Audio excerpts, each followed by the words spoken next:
What do you say, everybody, and welcome to the Bama Tailgate Show. We're going to talk about Alabama football today, maybe get into a little bit of basketball. I don't know, and maybe even some NASCAR anytime you got Mike Johnson on the show. But make sure that you are part of what we do. Like, subscribe, thumbs up, and don't forget that the Timeout Sports Lounge is at Golden Moon Casino, hour and a half from Tuscaloosa, 2 and change from Birmingham. When Bama won that game against Arkansas, you could have went in there, watched it on one of the 20 big screen TVs. You could have been hanging at the full-size bar. You could have bet on it just like you do out in Vegas. It's all legal, and it's in your backyard. So let's get this party started. Good to see you guys, and roll Tide.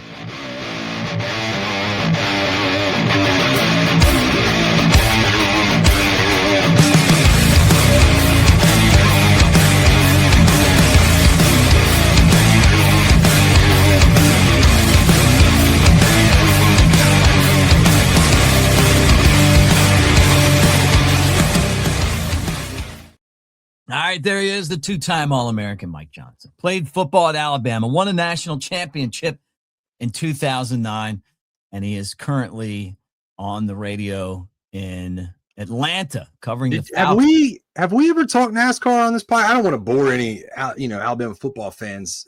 I know it's not 100% crossover. Have we talked NASCAR on this podcast? No, before? And we got some stuff to talk about. We're going to talk about Big E. And then you're kind of a NASCAR guy.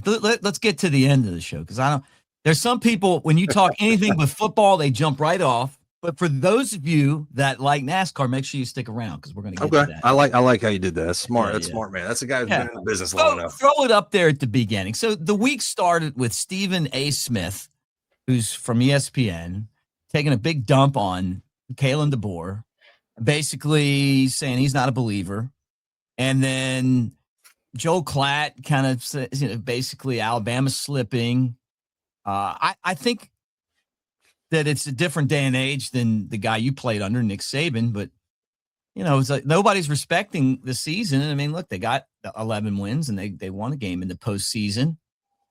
But I guess the fact that they lost all these guys on offense, only 2 returners. And I guess there's a lot of people that aren't believing in Alabama. Are you buying or selling Kalen DeBoer at this point, going into year 3? Is hold an option? Can you hold? Like, I just want to hold. I think we're going to find out by the end of the season. I think we'll know.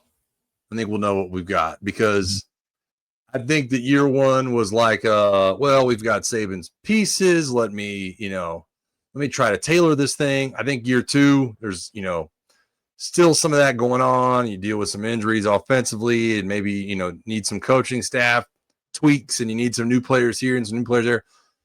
By year 3, it's like, all right, dude, like this has been a full run of the mill in this day and age. Now, 20 years ago, I'd have said year 3 is not enough because you need your recruiting classes to come through and you need, the development to take place. And that guy who redshirted by year 3, he'll move into this role and that role.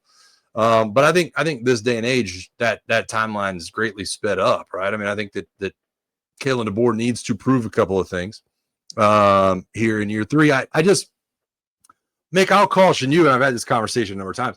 I don't know what college football is supposed to look like right now. I think that coming off the loss to Georgia and obviously the loss to Indiana, and you sit there and go, man, this should never happen. Should never.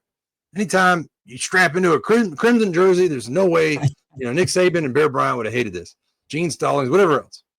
But I think that there's also, you have to understand where we are as a sport, right? It's like not even in the ballpark compared to what Coach Saban was doing 10, 15, 20 years ago, when he was being hired at Alabama. And so I think I think I try to critique Bama and like, is this going to work? Is this not going to work? But I also have to understand that there's really not any programs. You correct me if I'm wrong. Aside from, maybe the 2 teams in the national title game that are looking at this going, boy, we're smooth sailing. We've got the guy. I think you think that about Kirby Smart. Think that about Kurt Scanetti. Maybe Mario Cristobal. I'm sure there's some names. There's probably even a segment of Ohio State fans going, Ryan Day should have won the national title again. Didn't get it done. Don't know if he's the guy. Pete Golding, Lane Kiffin. I mean, the list just goes on. I don't know what it's even supposed to look like nowadays, I think is the thing I struggle with. Yeah, I'm with you on that. I'm not ready to throw Kalen DeBoer overboard. I think that it's a different world, and I'm worried about the money, man. I mean, like I'm more looking at Greg Byrne going, you have a very tough job right now. Because if Buddy. you sit back and you let women's basketball waste $5 million, and you let baseball waste $5 million, and you lose money on tennis, and you lose money on golf, and you lose money on softball, and you lose money on everything else, and you're not able to compete financially with the best teams in the country. Yep. Because of whatever reason, and the reason is that that's where the resources are being wasted. And then Alabama football money's paying everybody's salary.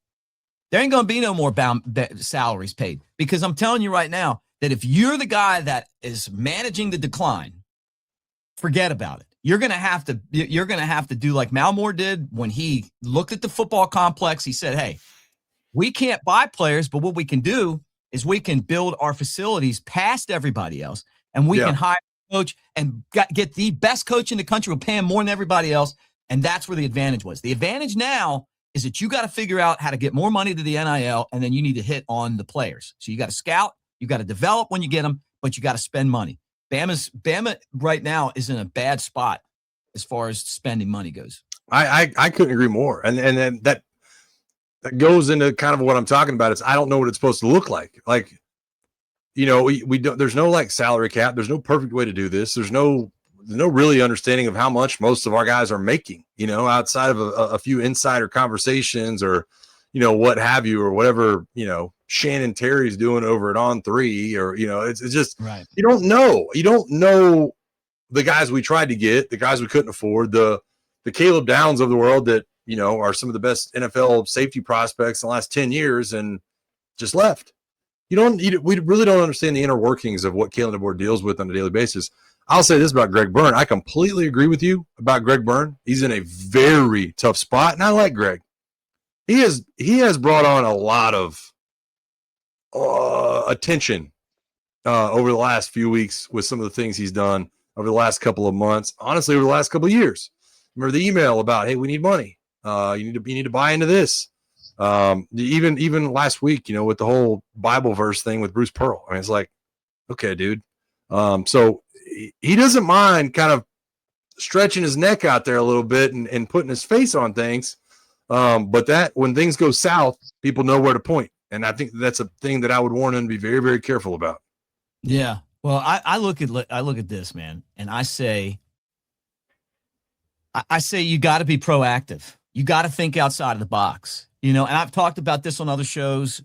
You've got Nick Saban, you're paying him $500,000. You got to turn that into profit. You got to turn that into NIL money. You got to turn that into more than just, hey, we got this guy floating around, showing up at a basketball game, waving at people, and we know him from ESPN. And I love Coach Saban. You love Coach Saban. I'm just saying from a business aspect, like that's a resource that no one else has. And he is a huge resource. And I don't know, maybe he's doing stuff like that already. I mean, maybe his hand's tired from signing footballs, but at the end of the day, Greg Byrne is going to be responsible for whether we can compete at the level that our expectations are or not. And let me tell you something. Nobody cares if you spend $1 million on, if women's basketball makes $760,000 and you spend $1 million and you lose every game, nobody's going to care. They don't care. They don't even know that the basketball team's middle of the road in the SEC, that they play a weak non-conference schedule so they can stack up wins, because nobody cares. They don't care if you lose every game or if you win every game. But what they do care about is when two of your best defensive guys haul ass to Ohio State, and now if somebody gets hurt, you don't have those two guys. You don't have Quay Russaw. You don't have James Smith. Let me tell you, those are good football players. Maybe they're not as good as the guys you kept. We should have kept both of them. What would Nick Saban's roster, Mike, what would that have cost us in an NIL era? I guess just go looking at your team in 2009 that won the national championship. It wouldn't have been possible in the NIL era. That team in 2009 would have never been possible in an NIL era, much less like 2012. God, no. There's no way. You know why? Because nobody could afford to keep all those names, right? Yeah, all the way down. Everybody that you're talking about. We talk about the 2011 game of the century. Think about trying to keep those rosters intact. Yeah. No way. There's no way. You would not be able to do that. This day and age, you wouldn't be. It doesn't matter if your budget was $100 million. You're not going to be able to keep those players, from moving on or the depth guy from wanting to find a better situation or whatever it may be. It's just not possible. It's just not. And just so I'm clear, are you saying that Greg Burns should not be paying Nick Saban $500,000 a year? No, I'm saying that he should figure out how to turn that into $10 million in money coming back. Right. I mean, look, I went to Alabama, Mike. I got a degree, took economics. I think it was my minor. I spent a lot of time there in economics. I'm separating myself from, hey, I'm fan guy over here, and I love Coach Saban, and you love him too. You love him for a different reason than I do. And I'm looking at it from business guy. Okay, you paying $500,000 to a person. That means that you need to turn that into $7 million, right? Or $10 million. I mean, the investment that you're giving there. And then you look at all of these other Olympic sports and how much money they're losing. Like, it's a business, and the business is winning in football. That's where the black is on here, not the red. And the only way that black's not going to go this direction fast is if you have to put more money into the product, and that product is players. Now, I know a lot of people are pissed off about the players getting paid, but guess what? That's the world we're in right now. So if Alabama wants to be Texas, wants to be Ohio State, wants to be Michigan, Indiana, wants to be Georgia, they're going to have the players to do that. And you know that because you were there before, you were there after, right?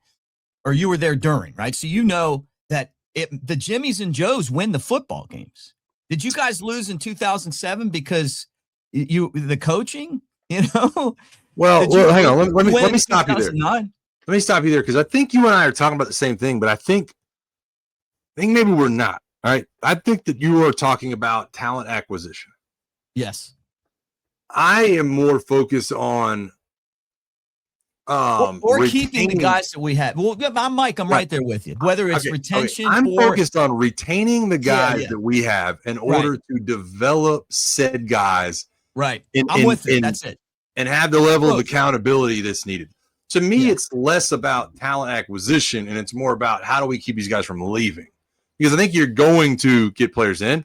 I think that after they play under Kalen DeBoer, they're going to be better, right? I think he's shown the ability to develop players. But I think keeping those players in the program is kind of our next hurdle at Alabama. And I think that's where I struggle with. And I'll split two different directions on this. I think nowadays we look at it and go, okay, Kalen DeBoer's got to keep this guy in there. You look at it from a business aspect, though. We're talking about we might be talking about a mom and pop store going up against Walmart. Right. We don't even know. Saying if Kalen DeBoer is going, I have to keep this guy. I don't care if I've got $10 million to split amongst the whole defense. I'll give the guy all $10 million. And Ohio State goes, yeah, that's cute. We'll just give him 12. What do you do? I don't, and that's the reason I have a hard time right now. That's why I said we'll know after this year. But I have a hard time looking at Kalen DeBoer and going, definitely going to fail. We don't understand the inner workings of what he's actually dealing with. And I'll say this too, and this is why I feel that way. I was doing an AL.com podcast and was talking to Matt Scalisi, and he was saying, well, you played on some of the most talented offensive lines that would ever come through there. You guys were just talented and you didn't have to worry about some of the stuff. And I was like, bro, the 2007 offensive line and the 2006 offensive line had a lot of the same players in that locker room and in that meeting room as the 2008 and 2009. Mm-hmm. A lot of the same guys. I was in that meeting room in 2006. Didn't even start. I was in that meeting room in 2007. I started at right tackle. Wasn't great, right? I got developed. I moved to left guard. Andre Smith was still there. Antoine Caldwell was still there, although he gets suspended in 2007 a little bit. Same player. Marlon Davis, Drew Davis. None of these guys were just like Saban recruits. We all stayed there long enough to be developed by Joe Pendry and to understand what he wanted us to do in the minutia of every single step and every single hand placement, every single hat placement. That came over the course of 3 years, right? I don't know that you're having the ability to do that because I don't know, A, if you can hold these guys accountable, and B, if it even matters. Because you got to have the year-to-year ability to coach these guys. And that's what I'm most focused on. Can you retain the guys that you like long enough to actually develop them and coach them into what you want them to do? Mm-hmm. And that's the hurdle that Kalen DeBoer has to kind of jump over right now. Right. And I'm agreeing with that, but I'm also saying at the same time, like what we used to do was we kept our guys and then we went out and we added to it. Right. Like we would get Jahmyr Gibbs, we would get Williams, the wide receiver that helped us win a championship in 2020. Jameson Williams. Yeah. We would get these guys. They would come, the center from Florida State that's in the NFL. And now not only are we not getting those guys, we're also losing the guys that you're talking about now, like the depth pieces, right? Yeah. And so I look at according to ChatGPT, the most profitable football programs in college football right now, 25-26. Texas, $2.2 billion. Texas A&M, $2.6 billion. Or excuse me, $1.6 billion. Ohio State, $1.5 billion. Georgia, $1.47. Michigan, 1.46, Notre Dame, 1.4, LSU, 1.54, Bama, 1.4, right? So to me, so that puts Alabama 1, 2, 3, 4, 5, 6, 7. Seventh most profitable, right? So you should be there, in my mind, in the top 7 already in the amount of money spent. Like, we don't have rules. So those of you that are yelling right now going, we should have rules. They said 20 million. Like, nobody's following that. So I'm looking at it going, look, man, you got to go. Like, the way that you win this is that you're either excellent at scouting and developing like Cignetti at Indiana, or you go out and you keep the guys that you developed, right? And you go and you steal some of the best players in the country, which is what Ohio State just did to us and other teams. And that's why they've been there. And that's the formula. So if we're at 20 million on this roster and Ohio State and Texas are at 40 million, but we made 1.6 billion or 1.4 billion. It's not that much money, but you may have to take it out. You may have to tell your donor, like, look, don't put that money in women's basketball. Don't put that money in track and field. Don't put that money in facilities. Put that money in talent, and then win championships again, compete for championships again, which they did last year, by the way. And then you make the money on the fact that you're at the top of the mountain. And when that's how Alabama did it, look at the campus. You remember? Think about but you're like now compared to when you guys when you go back now. I can't let you do that though, Mick. I cannot let you do this because to me you're using examples from a bygone era and a bygone coaching staff to kind of measure up with Kalen DeBoer's situation right now. Let me ask you this. Let me say this. Why is baseball going on strike next year? Salary cap. Right. And why?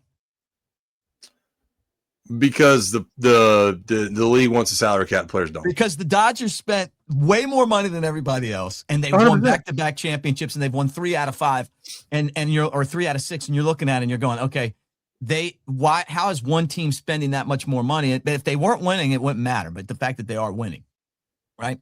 So, and it's because they have better players than everybody else. Okay, but follow me here, though. You just brought up Jameson Williams. You brought up Landon Dickerson. You brought up Jahmyr Gibbs. Why do you think those guys – why did your boy Jake Coker come to Alabama in 2014? Right?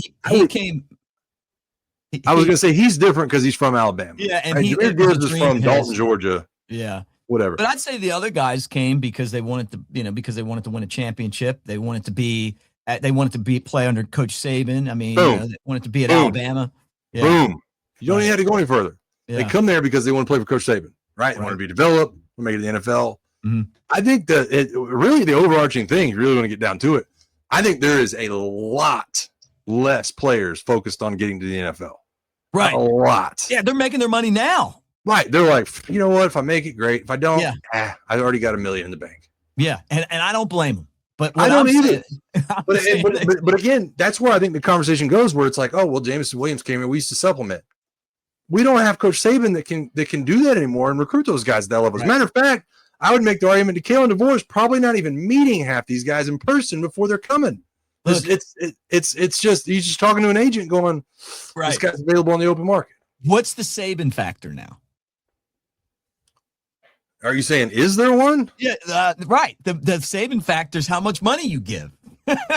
Well, yeah. So, and that's what, but the thing is, like, so in that factor, Texas A&M, Ohio State, they all have a bigger Saban factor now, which is the checkbook. which we can still spend on the same amount of money. Look, if they were spending $1 billion and we were spending, if they were spending $1 billion and we didn't have that, that'd be one thing. But like they're spending 40 million, we can spend 40 million. Now they're going to have to be creative in how they get to that.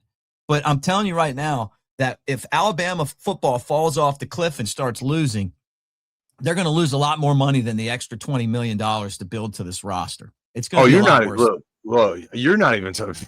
We're not even talking about the university at that point, Mick. We're talking about the state economy. I mean, we're not even we're not even scratching the surface. Like you'd have to they might as well, whoever wins the governorship better put some legislation in place for the government to start writing checks to some of these kids, because you're going to see a lot of things plummet in the state of Alabama if that doesn't get cleared up. So I'm with you, man. I think it's just there's different roadmaps to talk about how this can be done, and the bottom line is you have to win football games, right? Winning football games brings players that want to win, brings money in from the boosters, brings a situation that is better off for developing, easier to hold players accountable. It's a lot easier for Nick Saban with 6 national championship rings to hold you accountable than a guy that they just hired off the street and, you don't even know his name, right? You're not going to listen to that guy. Listen to Nick Saban. Right. Go win football games and get the snowball effect going, Yeah. And see if you can build it that way. But it's just hard, man. Like, I don't know what it's supposed to look like. I really don't. It's just the Dabo Sweeneys and guys like that. And look, even Kirby Smart to a much lesser extent, but I'll throw him in there too. I think the clock is just ticking on some of these guys as to their effectiveness in this game nowadays. It's just it's the way that, dude. And that's it. The way that you're going to be able to succeed is by having the facilities, having the tradition, having the coaches, but also having the NIL money. And that's it. And you're right. Is that even possible for us? Yeah. I mean, look, man. I mean, like, yes. I mean, when your business is making that much money, you just got to figure out how to change the way that the resources are. But remember now, and I want to make sure we get this right. It doesn't matter how much your university is making, because they are capped at $20 million in rev share. You brought it up a little bit earlier, and I want to clear this up. That, though, but they're not following it. No. But here's where I think most people get misguided. I want to make sure you're not either. The university is now paying rev share to $20 million. That is a fact, right? That went into effect last offseason, I believe. That is now happening. You are getting checks from university. That is independent, though, Mick, of what NIL is. NIL has to come from an outside institution, an outside company, to begin paying your players. Has to be right. They're going to have to be creative with the way that the money comes in. I think the rev share is simple. I think the NIL part of it is where I really wonder what the end game is. It's almost, what I hate to bring up? It's almost the same conversation that we had when we were talking about College Game Day coming to Tuscaloosa. It's like, who's the celebrity guest picker going to be? Right. Who? I don't know. Like, we don't. It's always you always want like former football players, because that's what Alabama is. Right. Joe Namath of the world. Yeah, Joe Namath. And they always land somebody random, like a Katy Perry or something along those lines. And you're like, bro, where did that even come from? Yeah. Because there's really not those, you know what I mean? When it comes to the Alabama world and NIL and things like that, there's no billionaire boosters like there are other places. I know. It's just, I know. It's tough, man. But what we have is a huge fan base. That is true. Then a huge alumni base as well. And they've got to tap into that. But there's money coming in. It's just, you're going to have to change where you have to prioritize the resources differently. Yeah, you do. You find, the women's basketball around and no one's showing up to the games. I mean, I'm sorry. It's just what are you saying? Like you need to do away with women's basketball?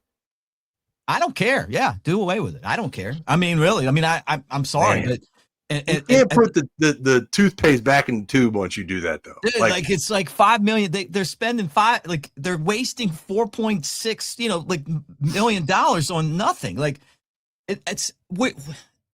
it's from a business standpoint. When it was amateur athletics and you could steal the money, they were stealing money from players for a long time. A long time. You know, you're out there, but Tyrone Protho's getting his leg broken, and you know, everybody else is a millionaire, and he's just like, hey, now I got to work at a bank, or I'm working at Jasper High School. The guy should have been a millionaire because he's one of the best football players I ever saw, in my opinion, and he's not getting paid for it. It's like that just doesn't work for me. Okay. And then women's basketball is wasting like $4.6 million. Like Tyrone Protho's worth more than that. That you played with him. I mean, I'm saying anything out of school here. I broadcasted women's basketball. You couldn't get anybody to show up to any of the games. It's just, and now it's a business. You're stealing from the people that actually went out and did the work. I'm struggling with this conversation, though, Mick. Okay, so let me ask you this: do you think that now it's the opposite? Now it's the opposite, right? Like because Mick, does nothing matter other than winning, though? Well, that's where I'm struggling. That's where I have this internal battle. Because you're right. I think there's a lot on the line for Bama to win football games. I just talked about the state economy, but at the same time, is that all that we're going to do? Are we going to break down every other piece of fabric that university has stood for 150 years? Because the last 5 years, there's some kind of quarterback that wants $8 million. So we're going to get rid of 100 years of women's basketball history and all the other things that have gone on with gymnastics program, women's soccer, and all of a sudden we're going to say, man. But Mike, what business are you going to have that you make $760,000 and you spend $5-6 million? And I mean, what business does that? Well, but see, you're going governmental level. It's like you're going at it in an opposite direction on a fundamental level than I am. I'm hoping that it's clamped down on from the top. I've never said this before, but I hope for federal legislation. Yeah. Right. We just had the news last week of Urban and Nick playing with Trump and doing all this other stuff. Put clamps on it from that direction to make sure that we don't, just completely dismiss the fabric of intercollegiate athletics. Yeah. Help me out from that direction. Not, hey, let's completely gut everything because, Jimmy that's 17 years old wants $10 million. Yeah, but it's not that. It's that when you look at the numbers tell us that the business model that we've been working through with some of these other sports, and it's not just women's basketball. They're just the most egregious of the group. But, a lot of other sports that I love, like baseball. I love baseball. I actually love women's basketball. I just don't know how, though, when I'm starting to see us teeter on falling way back out of line here, but yet we have the resources to stay right where we're at or above. I feel like Kalen DeBoer is like getting hammered, and it's like, look, we want to pay, we want sirloin steak, but we want to pay for Taco Bell. It's like, look, man, it doesn't work like that. The guys actually had a lot of players that have taken less money to play at Alabama because they do like him. But just from the economic standpoint of it, like, unless somebody's got to step out and be like, look, man, we need $3 million of that to go over here. And if we get $1.5 million from you and $1.5 million from you and $1 million, and it's like, well, we have a $20 million rule. We're not supposed to spend over that. They don't care about these rules because nobody enforces them. That's what Chris Lowe and I were talking about. Like, nobody's following these rules. I mean, isn't it crazy what Ole Miss and LSU been doing? Yeah. Like they're just like, let's just do it. Yeah. I'll be curious to see what comes of all that. When Lane Kiffin's beating you by 35, you're not going to be worried about saving women's basketball and their, $4.6 million. I mean, look, I agree with you from that standpoint. I think I'm just willing to give it. I'm willing to give it a longer leash than you are. Of like, hopefully there's some kind of oversight and something figured out from the top. Before we completely gut the bottom. Do what? Because I'm scared right now. I'm saying that we're about to go downhill fast. But let me say this: you are scared for Alabama go downhill fast. When you went downhill 20 years ago, you stayed there for a long time. That's just not. That's not what college football is anymore. Dude, you can bounce back immediately in college football nowadays. And so, just I don't know. We're all saying the same thing. It's just it's tough, man, because you said it best. When I played the game, wasn't given any financial whatever. There was no, I didn't make money off of playing in Alabama. Wouldn't trade that for the world. Right. And I don't want to trade my college experience and what it was or whatever's left of it for the kids right now that are 18 that want that amount of money. I don't want to gut everything that university stood for so long by saying, boy, we really got to, supply this guy. His mom wants a house and a box at Bryant Denny. So we're going to have to do that. Like, I don't want to, yeah, it's a shame. I don't want to water that down, man. I really don't. And that's what I'm worried about that we're on the verge of. Right. If I'm not disagreeing with that either. If we cut 5 sports Alabama because we're like, man, the money's got to focus on this, then all of a sudden we're putting our university at a point of disrepair where if rules do come around in 3 or 4 years, you can't go back to what it was, right? And I think that's a massive concern for me, to make sure that these guys are getting at least a little semblance of the era that I lived in. God, we need rules. I think that we all agree on that. Mike, great to hang out. We're kind of in overtime right here. Do you want to talk a little NASCAR, or you want to wait until next show? Look, man, I'll just tell the people I am really excited about NASCAR season. Got a chance to, on the station here in Atlanta, got a chance to catch up with Joe Logano. I'm going to have Ricky Stenhouse on. The race is in Atlanta at Echo Park Speedway. So yeah, man, we'll kick it into gear a little bit further down the line, but I'm, me, dude, I'm a huge NASCAR fan, nerd out on all that kind of stuff. And the season's going to be a good one. Yeah. Dale Earnhardt, 25 years ago, died at Daytona. We were talking to Marty Smith about that on the next round, man. Still cannot believe it's been 25 years. Dude, Marty Smith. Icon, dude. And Marty Smith's awesome, by the way. I don't know him that well, but I was on the show with him. God, what a cool dude. I've heard so many cool things about him. Yeah, great guy. Well, Mike, you go do your thing. Spirited conversation today. We didn't even get to talk basketball, but we will later. I love Nate Oates, by the way. The dude is so cool. He's cool, too. And he's a winner. Show's brought to you by Pearl River Resort, Philadelphia, Mississippi. The Azaleas of the Oaks, 2 amazing golf courses at Dancing Rabbit, right there on campus, right by Silver Star and Golden Moon Casino. Here's Jay Coker to tell you about it. Roll Tide, everybody. So, Jake, let's break down some game tape. Hold on, fellas. Steve. Hey, Jake. You ready to rock? Let's roll, brother. Guess we're calling plays at Pearl River Resort. Wow, Jake's first throw scores. And Steve's got the crowd pumped. Man, they're absolutely rolling. 'Cause I don't have to be me till Monday, Friday, Saturday, Sunday. I ain't gonna face reality. I tell you, Jake's still got game. While Steve keeps rocking aces. Boom, Jake seals it with a pick. Come call your own plays At Pearl River Resort. Let's roll. I don't have to be me till Monday.